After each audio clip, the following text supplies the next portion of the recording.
influenza pandemic of 1918 was irregular in that it was particularly widespread and particularly deadly. Often called the Spanish flu, the disease probably didn't actually start in Spain.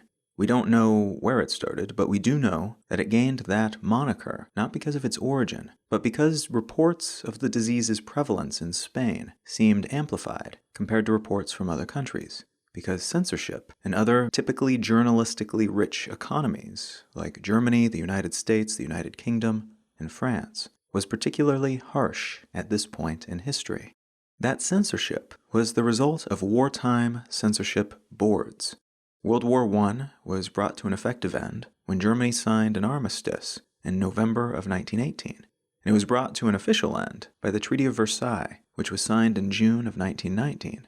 But one of the defining features of the First World War was that of front lines reporting, enabled in part by the emergence of the electric telegraph and of sophisticated and fairly reliable railway systems. So journalists could report from the front lines of the conflict, take pre-Kodachrome color photographs, and wire their reports very quickly back home. Governments implemented often heavy-handed censorship programs, though, to make sure they were able to filter what made it into their newspapers and radio news programs, both to keep leaks of vital military information from reaching the enemy, reports about soldiers on the ground, for instance, that could provide their opposition with identifying geographic information which, in turn, could provide them with targets, and to keep morale high at home, so that their non-combat population would stay optimistic, thus keeping the industrial, economic, and population-generating and sustaining aspect of the war machine steadily churning along. What all of this meant for the emergence of this highly virulent flu was that, despite the high number of people who caught it, and the high number of deaths that resulted from it, many newspapers around the world, including those in population centers where the damage caused was quite high, didn't have straight information about it, and locals that were thus afflicted could be forgiven for not realizing it was as bad as it was. Wartime censors, after all, are often quite effective at this kind of filtering, and for many people, the news they received via these censored channels were the gospel truth, when it came to anything non-war related, at least. Spain, though, had a hands-off policy when it came to censoring information about this disease. Possibly because they believed having that information in the common person's hands would help them be informed, and as a result, would allow them to take proper precautions, which in turn would lead to less devastating consequences for their population. But also, very likely, because they were neutral in the war, and therefore had relatively less to lose by allowing people to have more complete information, even while a massive conflict was being fought elsewhere on the continent. Accurate information from elsewhere is tricky to come by from this period for these same reasons. But because the Spanish press was the only press publishing real flu numbers, it seemed to them, and to the rest of the world, that they were particularly hard hit by this disease. King Alfonso XIII, the monarch of Spain, famously caught it himself, so the name Spanish flu caught on worldwide and stuck. By the numbers, this pandemic was incredibly deadly, with about 500 million people catching it, including people living in the most remote Pacific islands and in the Arctic Circle, which is pretty nuts, but also shows how globalization was beginning to take hold, even at the beginning of the 20th century. And of that 500 million people who caught it, it's thought that somewhere between 50 to 100 million people died from it, which for perspective is something like 3 to 5% of the total human population at that time. And that's more people than died on both sides of the war itself combined. Even modern scientists are not certain why this flu spread so far, so fast, or why it was so deadly. Some theories posit that it killed so many people that it infected because the particular H1N1 strain caused what's called a cytokine storm, which in essence turns the body's immune system against itself, which is also an explanation for why so many young people, in particular, were among the dead. Their immune systems being relatively more healthy, in this case, was bad for them when those immune systems were weaponized against their bodies by this disease. Other research, though, has shown that this particular instance of flu was really not all that different from any other flu, and that it was the condition of the planet and the people on that planet during this period that caused it to be so devastating. The world had been pulled apart by World War I, and the overcrowded conditions in many cities, the malnutrition caused by irregular flows of food, the relocation of medical professionals to the front line rather than in population centers, and the rapid shift of vast numbers of people into unfamiliar territories, exposing them to new climates, new germs, new people, new situations, and all kinds of other infections and war-related injuries paved a prime path for this flu to infect vast numbers of people who were in non-ideal states of being to fight it off. And because it was able to spread so far and wide with so many hosts of so many different shapes and sizes and climates, it was able to mutate rapidly, leading to what's called a superinfection, where people will mostly fend off one disease, building up a resistance to that permutation of it, only to be affected again with another mutated version of that disease shortly thereafter, their bodies already weakened from the first time through, and without proper antibodies to fight off the new version, because it was able to evolve into something novel enough to be immune to those existing antibodies in the meantime.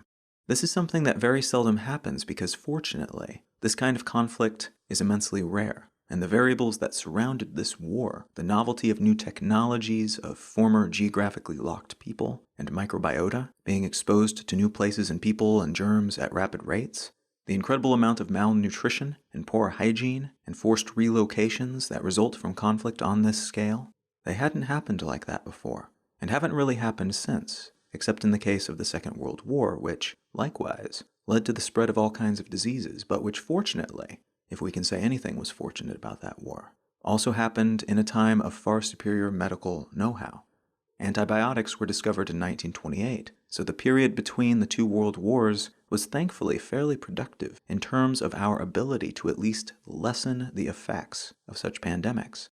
What I'd like to talk about today is pandemics more broadly, through the lens of one that is starting to take shape right now, in the early days of 2020, and what it might foretell for how we deal with and report upon such issues in the future.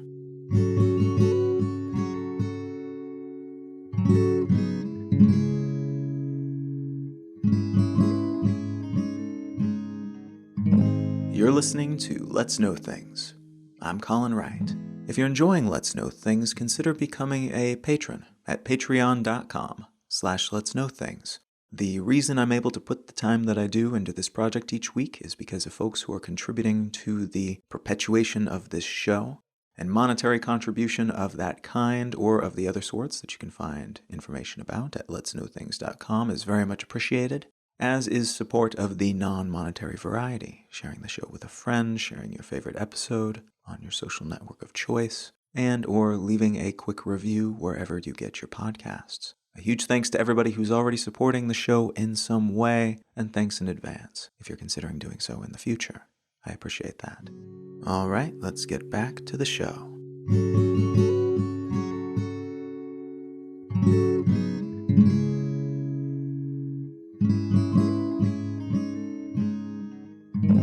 The article I'd like to start with today comes from Caixin Global, and it's entitled Mysterious Lung Disease in China Linked to New Virus in SARS Family, World Health Organization says. This is a remarkably low-key headline for a story that has been sandblasted across above-the-fold news real estate over the past few weeks, leading to the kind of media frenzy that leaves one wondering whether we're looking at a legitimately worrying piece of news or a hyperbolic surge of clickbait. What we actually know about this disease at the moment that I'm recording this is fairly limited, and the news about it and its spread will almost certainly be updated significantly by the time this episode goes live. And that's not the focus of this episode to begin with, fortunately. But the broad strokes are that it's a coronavirus, which is a family of viruses that are most commonly noticed in animals, as they can cause diarrhea in livestock and upper respiratory diseases in chickens. In humans, coronaviruses generally blend in with other sorts of viruses, the only distinctions being fairly academic and not practically relevant. They cause the common cold and other non-ideal, but not super worrying ailments of that kind, most of the time.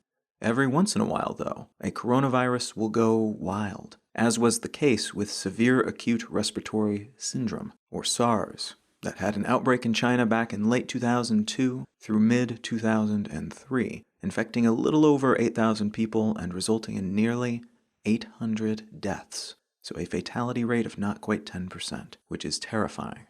In the years since, scientists have tracked the origins of that particular strain of that particular coronavirus to a group of horseshoe bats in the Chinese Yunnan province, which communicated the disease to small cat-like mammals called civets, which then in turn communicated it to humans. In this case, it would seem that the new coronavirus emerged in an open market in Wuhan that sold live fish, birds, and other animals.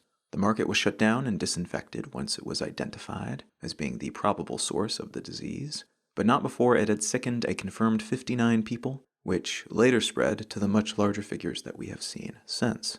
The city from which this disease seems to have sprung up, Wuhan, is a city of over 11 million people, a university town with a lot of car factories and a declining steel industry. It's located on the important Yangtze River, and has resultantly been a major trade route throughout much of its history. It's a major transportation hub, and despite that declining steel industry, it has still benefited mightily from China's middle-class surge, with the average Wuhan resident's disposable income increasing six-fold from 2002 to 2018. This centrality is part of why Wuhan has been an inauspicious place for such a disease to emerge. And the Lunar New Year holiday, the biggest holiday on the Chinese calendar in terms of travel and merrymaking, including the tradition of attending big populous events and going to places like the Disney Shanghai Resort, was likewise non-ideal. Given other circumstances, in other words, there's a chance that this impending pandemic, the term for an epidemic that has expanded internationally, might never have become a thing, might have remained annoying and a little scary to some, but generally limited in scope and scale, easily cordoned off by Chinese officials. The reality, though, is that what looks to be a particularly hardy and transmissible coronavirus, and one with an already significant death toll, has hit at the wrong place and the wrong time, and the ramifications are potentially substantial within China but also worldwide. On the day I initially outlined this episode, the headlines were focused on China's locking down of 13 cities with a combined population of over 35 million, the death toll doubling in China overnight from 18 to 36, with one of the victims in his mid-30s. Cases of the virus showing up in 32 of China's 34 provinces, the World Health Organization deciding not to declare a global emergency, though saying that they will reconvene in 10 days to reassess the situation, the cancellation of many large-scale Lunar New Year events, the shutting down of the Forbidden City, a popular tourist attraction, alongside the temporary closing of the Shanghai Disney Resort.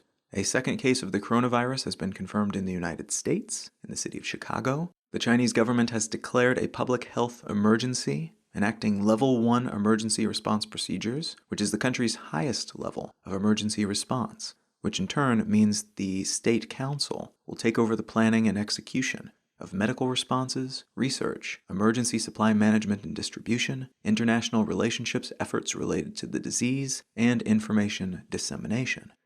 Nearly 1,000 cases have been confirmed within China, alongside the 5 confirmed in Thailand, 3 in Singapore, 2 each in Japan, Vietnam, and South Korea, and the 2 now confirmed in the US.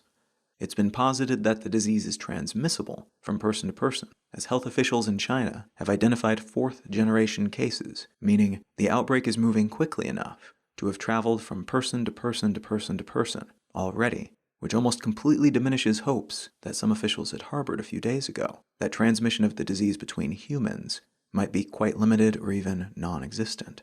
There are also fluffier reports about a robot that's been used to treat the first US-based patient who was confirmed to have the coronavirus, about the social media boasting of one woman who claimed to take medicine to lower her temperature before going through the Chinese blockade, so that she could make it through and go to a fancy restaurant in France that night.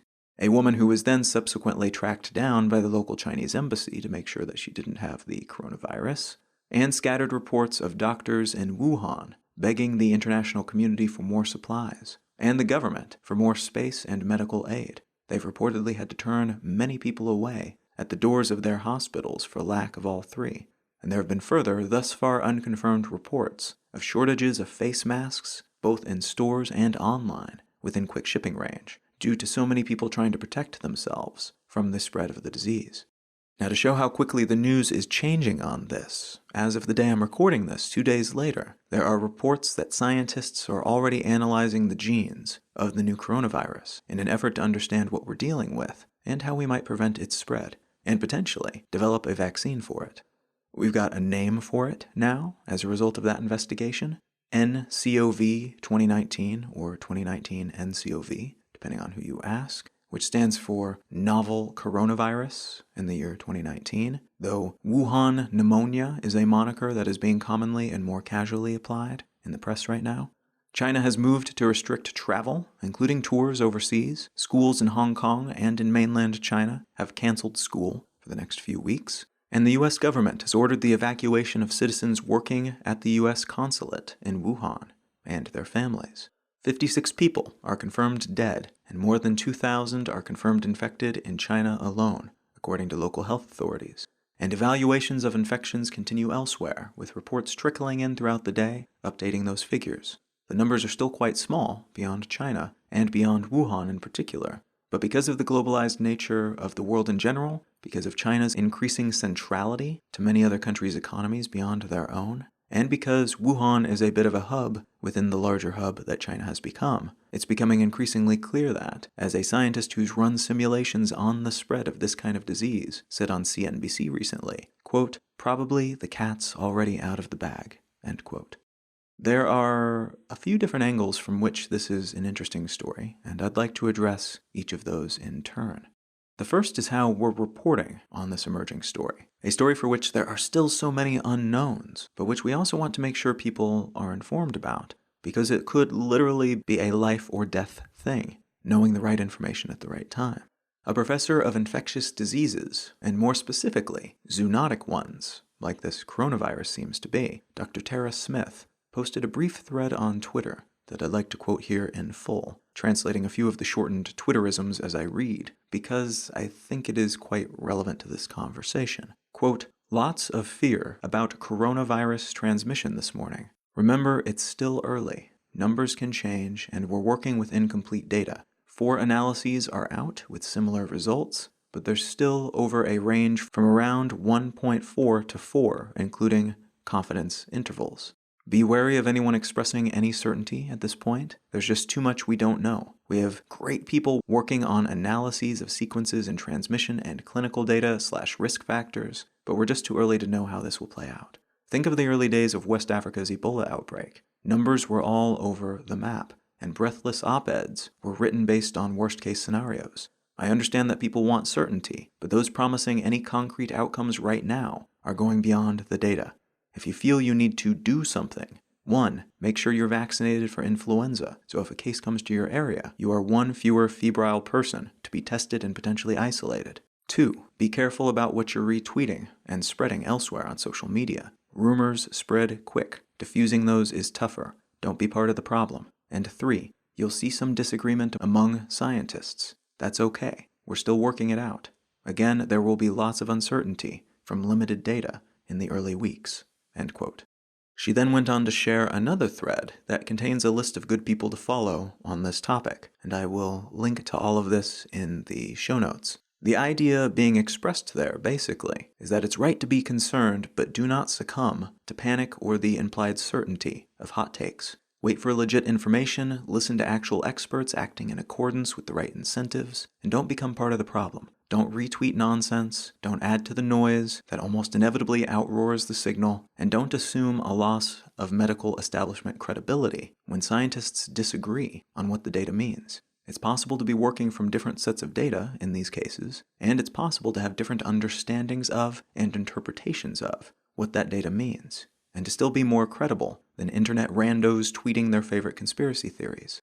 Speaking of which, there is a tidy abundance of conspiracy theories emerging around this burgeoning pandemic, many of which revolve around 1 or 2 bits of information, or a combination of both.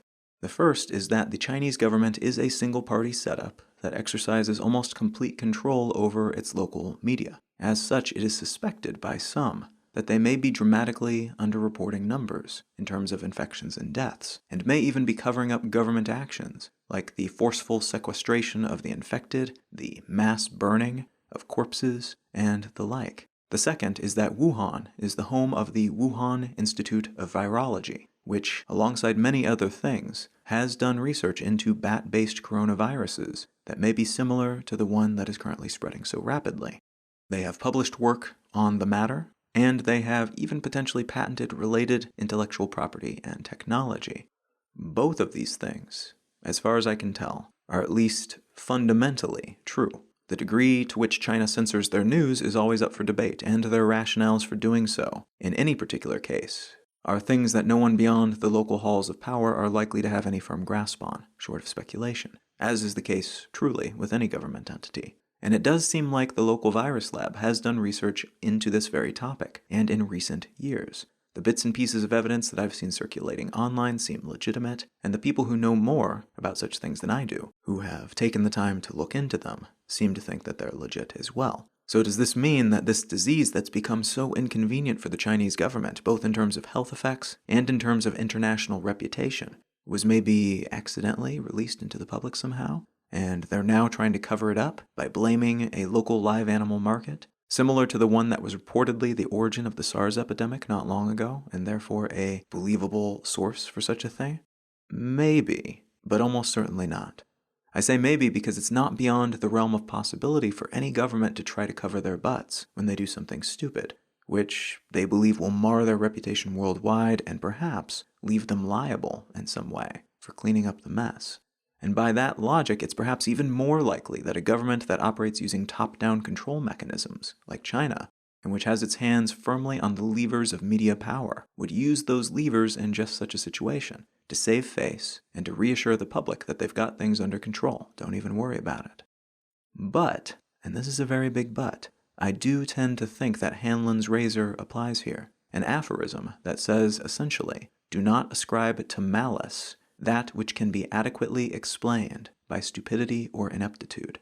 In this case, the explanation that shoddy regulations on live animal markets is to blame, rather than a more complex and convoluted conspiracy of some kind, that rings true to me.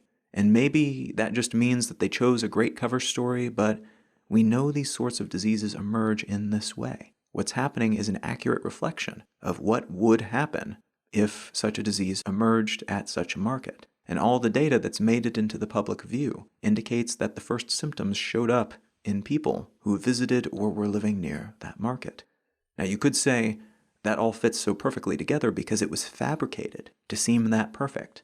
But if you apply that logic to this situation, you then have to apply it to anything that makes sense. And as a result, the whole world, most of which makes sense if you trace it back far enough and look at all the systems that interconnect all these pieces together, the whole world is potentially a great big conspiracy because it makes sense. It's a little too perfect. So it's probably safer, lacking any credible reason to believe otherwise, that the official story, that this is a disease that emerged in the normal way, and that it's spreading in the normal way, and for reasons that don't involve conspiracy, it will continue to move along that course. It's probably best to believe that for the time being. Now, it's always a good idea to keep an open mind about new information as it emerges, but to steal another bit of wisdom that is oft quoted on the internet, keep an open mind, but not so open that your brain falls out. It's good to be open, but not to the point of gullibility. Now, if we pull back just a little bit from conspiracy theory territory, we do find some reports that are still tenuous, but which are actually sourced and quite a bit more solid in informational backing, that China very likely has known about this disease longer than they let on. And early on, they threatened or arrested journalists who tried to report upon it, and applied similar pressure to people who tried to post about it on social media, stifling their posts through their censorship control apparatus and telling them to cut it out or else, which is a similar tactic that they applied when the SARS epidemic first arose nearly 2 decades ago. There is hard evidence for this happening, and it's being reported upon by news entities that would lose a lot of face if it turned out not to be true, and who thus require quite a bit more evidence than smaller news entities or independent speculators on the internet. So this smaller, also conspiracy, is actually quite likely real, and I suspect more of the truth about which parts of the Chinese government knew what and when will emerge as reporting on this story progresses. and that at least a few heads will roll as a consequence to protect those higher up and or to show the world that the Chinese government takes such things seriously, helping them save face. I would add that, as tends to be the case with fast-moving stories of this kind that become a sort of side hobby for some people around the world, sharing information, comparing notes, things like that, a Reddit forum has emerged on the subject. And although a few days ago it was flooded with fairly nonsensical speculation, as of the day I'm recording this at least, it actually seems to have locked in on a framework that is keeping most of the fictionalizing and intentional disaster trolling to a minimum, focusing people instead on compiling both official, well-reported upon information and niche, not yet officially reported upon information, stemming either from background data, bits of history about Wuhan or things like the aforementioned patent related to coronaviruses, or from bits and pieces picked up from locals in the affected areas, posted to local social media. There is value there, as in some cases the photos and videos posted to the local equivalent of Facebook and Snapchat demonstrate the reality of living under a contagion-based lockdown, more than the numbers and facts that we are presented through much of our more formal news media. So kudos to them on that, and I hope that they're able to keep that let's not go crazy here, but let's also be participatory in the news that we're reading mentality in full force for the duration of this thing. So use it wisely and definitely don't take everything posted there at face value, but I will link to that forum, which is China_flu, in the show notes as well. Another perspective from which to look at this situation is through the lens of internal politics and international relations. China is, reputationally, a flourishing, burgeoning upstart economy with the wind in its sails and destiny on its side. It's become something of a truism that China will soon sit next to the United States on the throne of global superpower, though even that might be temporary. They could very well unseat the aging and haggard US and lead the world into its next stage, whatever that stage ends up looking like. That's the story anyway, and much of it is based on truth and true momentum. China has done some absolutely incredible things over the past 40 years or so, and they're at a bit of an inflection point in which many of the investments they've made over the past several decades have paid off in a big way, resulting in the biggest ever historical shift in terms of raw numbers of people from poverty to middle class. On top of that, they've managed to figure out how to make their style of government play well with the rest of the world, adapting a rigid economic model to make it more flexible, overcoming, as they did, a lot of the downsides that led to the collapse of the Soviet Union, and even beating many of the world's purely capitalistic economies at their own game. That part of this success is the consequence of China's geographic position, abundance of certain resources, historical legacy, and massive population is beside the point, as is the fact that they broke the rules many times along the way to achieve the heightened position at which they currently stand. Intellectual property theft and things of that nature are not supposed to happen, according to international trade rules. But they built a successful economy atop such hijinks, and honestly were able to do some impressive things with what they stole. So although it's technically wrong, it's also kind of fair enough. Not everyone would have done so much with so relatively little, and they deserve respect, if not necessarily applause, for that. The benefits of this sort of governmental model, where the structures of government and law and everything else are intertwined with the economy, with the businesses that they use to interface with the global market, are many. And the success they have seen in that space is a testament to that. But there are also murmurings that not all is as well as it seems to be. That numbers are consistently fudged is no secret, and while not technically ever formally acknowledged by the only people and institutions that could prove it, it's generally accepted worldwide that the economic figures the Chinese government makes public are skewed by some amount to improve the perception of their model, their economic system, and their ambitions. The trouble with this sort of arrangement, though, is that those next step ambitions of theirs are heavily reliant on a positive reputation internationally and the continued support of their sprawling population internally.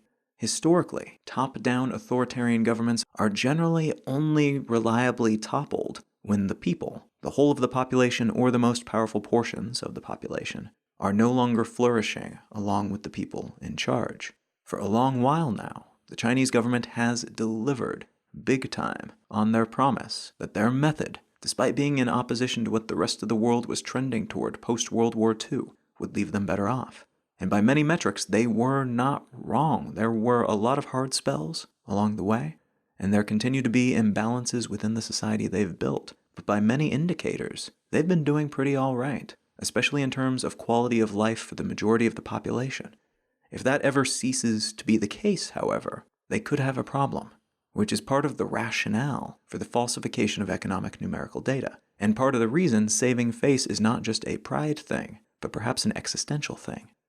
In terms of their external ambitions, the Belt and Road Initiative, in particular, is meant to pave the way for China's equivalent to what the US built for itself post-World War II, when it controlled the oceans of the world with a ridiculously dominant navy and a collection of military bases strategically positioned around the world. China has started relatively close to home, making clear that it controls certain areas, making it tricky to challenge certain claims, even when legitimate challenges might be available. But their expansion throughout Asia and Africa in particular have been very focused on creating trade routes that they own, including first dibs on all kinds of vital assets, like raw materials, wood, rare earth metals, that kind of thing, but also, potentially, the laborers of the future. And because rich countries, including increasingly China, are having trouble keeping up with their population replacement rate, and this is true all around the world, meaning these countries are headed toward a future in which there are more old people than young people, having relationships in place with countries where the opposite is true, like less wealthy countries in Asia and Africa, where the population expectations are the opposite. They are expected to have more young people than old people in the near future. That could be a hugely beneficial situation, especially if the relationship is slanted in your favor, as has tended to be the case with China, using its debt book diplomacy model. And I did an episode about that specifically a little while back if you're keen to learn more about the specifics of what that model entails. Now, there's a chance that all this could blow up in the Chinese government's face if they overextend themselves and cannot cover up the shortfall. The national debt they've accumulated during their past few decades of expansion, for instance, has ballooned, leaving them with around 40 trillion USD's worth of debt by some estimations, which is over 300% their GDP. For comparison, the US has 105% their GDP in debt, around $22.7 trillion. And that is considered to be very strangely high. So 3 times that is 3 times as strangely high. Some estimates put the Chinese level of debt even higher than that, though, as, again, their public numbers tend to downplay bad news, both to help government workers avoid punishment for underperformance and to keep the public and outside world from losing faith in the Chinese model. None of which is to say that China is on the brink of some kind of disaster. Instead, this is just an indication that there are ticking bombs underneath their feet, and a lot of their behavior displays an awareness about this, leading to, at times, more protectiveness of true data than you might otherwise think is warranted, and a heightened ambition to get too big to fail, locking that worldwide China-controlled trade route and political status into place as quickly as possible, sooner rather than later. And finally, it's valuable, I think, to look at this story through the lens of what it represents about the future of the planet. Most vitally, that there are few isolated disasters anymore, and anything that's communicable, from diseases to misinformation, can spread virally, distance making little difference because of the nature of our interconnected systems. These systems, it should be said, are also the source of much of what makes the modern world so grand. It's amazing to have access to such abundant information, resources, connections, culture, and just about anything else that you might ask for. Inequalities are often amplified within such systems, and the continued existence of the lowest rungs of the well-being ladder is a reminder of how much work we still have to do. But the base level of wellness for the majority of people worldwide has risen, and if we can learn to make better use of the available abundance, making sure it is more equitably disseminated, we could probably be in a pretty good spot, even better than where we are now, which is already massively better than at any other point in history by almost every possible metric. At the same time, though, these connections between our governments, our economies, our way of life are still a major source of disruption and discomfort. They're generally far from as horrible as earlier cross-national interactions, which generally led to warfare, extermination, and/or enslavement, but they can still be quite devastating due to unequal positions in economic power, more rapid changes in social and employment expectations. The transmission of cultural values and economic realities has increased fairly dramatically, and due to the transmission of ideas, cultural movements, products, and diseases from place to place. Those upsides come with downsides, in other words. And though I think the majority of people would prefer not to live in a time before antibiotics and the internet, it's also true that much of the news these days is filled with concerns over antibiotic-resistant superbugs and false information spread virally on social media. Many of our greatest, most valuable inventions, including the systems that we have built that allow us to work more closely together as a species, are also often the sharpest thorns in our sides. And this has probably always been true, from the development of fire to the emergence of the current global order, but the effect is amplified as the number of people and potency of our power is amplified. None of which is meant to imply that we cannot change things, rebalance these equations that we've figured out. The current global order internationally need not remain the same to stay valuable, just as our methods of sharing information and germs needn't remain precisely the same to continue to allow us to enjoy the benefits of that cross-pollination, both physical and cyber. This specific storyline will be defined in part by horrible loss, and that shouldn't be forgotten. Lives lost in this way, that's always tragic. But we will hopefully learn something about how to deal with these sorts of situations moving forward as a partial consequence of such losses, and maybe also learn something about how we can rearrange the pieces on the board to ensure that everyone involved, everyone connected by this global superstructure, is a little bit better shielded from the downsides of our ever-increasing levels of connectivity, and more generally, a little bit better off by all possible metrics.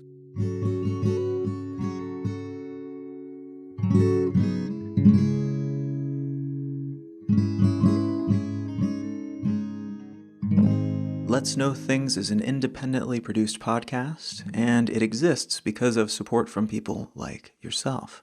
If you're enjoying what you hear, if you're finding some value in this show, consider becoming a supporter by popping on over to patreon.com/letsknowthings and becoming a patron, or visiting letsknowthings.com to check out the other contribution options that I've got listed there.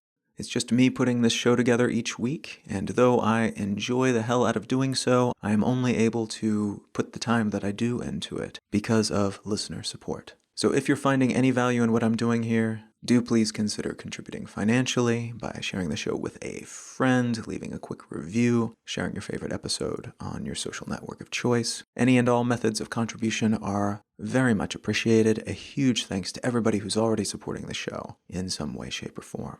I appreciate that, and I appreciate you. Thank you.